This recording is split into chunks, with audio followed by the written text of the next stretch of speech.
મહત્વના સમાચાર મળી રહ્યા છે। એલપીજી અને પીએનજી કનેક્શનને લઈને મોટા સમાચાર મળી રહ્યા છે।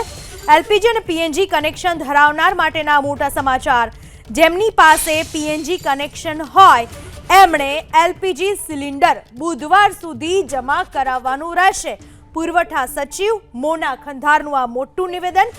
તમામ એજન્સી પીએનજી અને એલપીજીના ડેટા વેરીફાઈ કરી રહી છે। બુધવાર સુધી બંને કનેક્શન જે ધરાવતા હોય એમણે એલપીજી જમા કરાવી દેવું પડશે। આ વિશે વધુ માહિતી આપવા આપણી સાથે જોડાઈ ચૂક્યા છે અમારા સંવાદદાતા હિરેન રાજગુરુ। હિરેન, અત્યાર સુધી કદાચ ક્યાંક તપાસ કરવામાં એવી નહોતી આવી કે જેમની પાસે પીએનજી કનેક્શન છે એમની પાસે એલપીજી છે કે કેમ, પણ હવે આ બાબતે કડક ધ્યાન આપવામાં આવી રહ્યું છે। શું નવી વાત મોના ખંધારે કરી છે, કઈ રીતની કામગીરી કરાશે?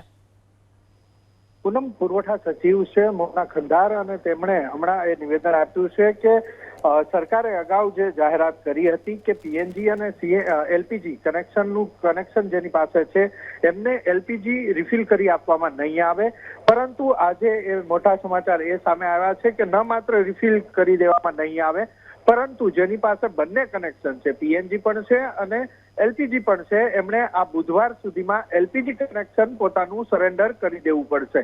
અને આ માટે થઈ અને જે એજન્સી છે એ એજન્સી ડેટા પણ વેરીફાઈ કરી રહી છે। 3 કંપની છે કે જે એલપીજી સિલિન્ડર પ્રોવાઈડ કરે છે અને તેના વિતરકો અલગ અલગ છે।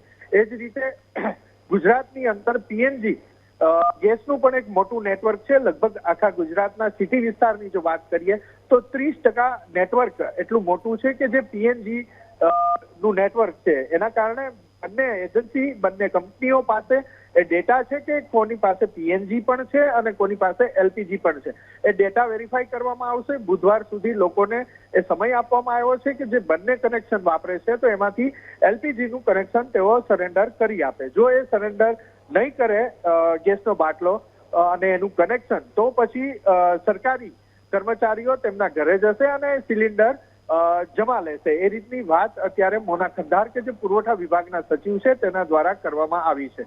આ ઉપરાંત એક મોટી વાત એ પણ કરવામાં આવી છે કે સિટી વિસ્તારની અંદર કે જ્યાં પીએનજી નું કનેક્શન નું નેટવર્ક ઘણું જ મોટું છે ત્યાં અત્યારે તાત્કાલિક ધોરણે જે હોટેલ છે, ઢાબા છે, આ સિવાયની જે ખાનગી સંસ્થાઓ છે એમને જો કનેક્શન જોતું હશે તો એ તાત્કાલિક આપવામાં આવશે। કેન્દ્ર સરકાર તરફથી કેરોસીનનો જથ્થો પણ મોટા પ્રમાણમાં ગુજરાતને આપવામાં આવ્યો છે, પરંતુ એ કેરોસીન માત્ર ને માત્ર ગ્રામીણ વિસ્તારમાં વિતરિત કરવામાં આવશે। એવું નથી કે જેની પાસે ગેસ કનેક્શન નથી એમને જ આ કેરોસીનનો જથ્થો આપવામાં આવશે। જેની પાસે ગેસનું કનેક્શન છે એટલે કે એલપીજી નો બાટલો પણ જે લોકો પાસે છે એમને જો જરૂર પડશે તો આ કેરોસીન પણ તેમને વિતરિત કરવામાં આવશે। મહત્વનું છે પૂનમ કે 2022 થી ગુજરાત કેરોસીન ફ્રી રાજ્ય બની ચૂક્યું છે। કેરોસીનનું વિતરણ નથી કરવામાં આવતું, પરંતુ આ પરિસ્થિતિને લઈ અને આ નિર્ણય કરવામાં આવ્યો છે। દરેક જિલ્લાને 36,000 લીટર એ કેરોસીન આપવામાં આવશે। હિરેન, આભાર આપનો તમામ માહિતી બદલ। તો એલપીજી અને પીએનજી કનેક્શન જેમની પાસે બંને હોય એમણે એલપીજી જમા કરાવવાનો રહેશે। આ વાત કરી છે પુરવઠા વિભાગના મોના ખંધારે।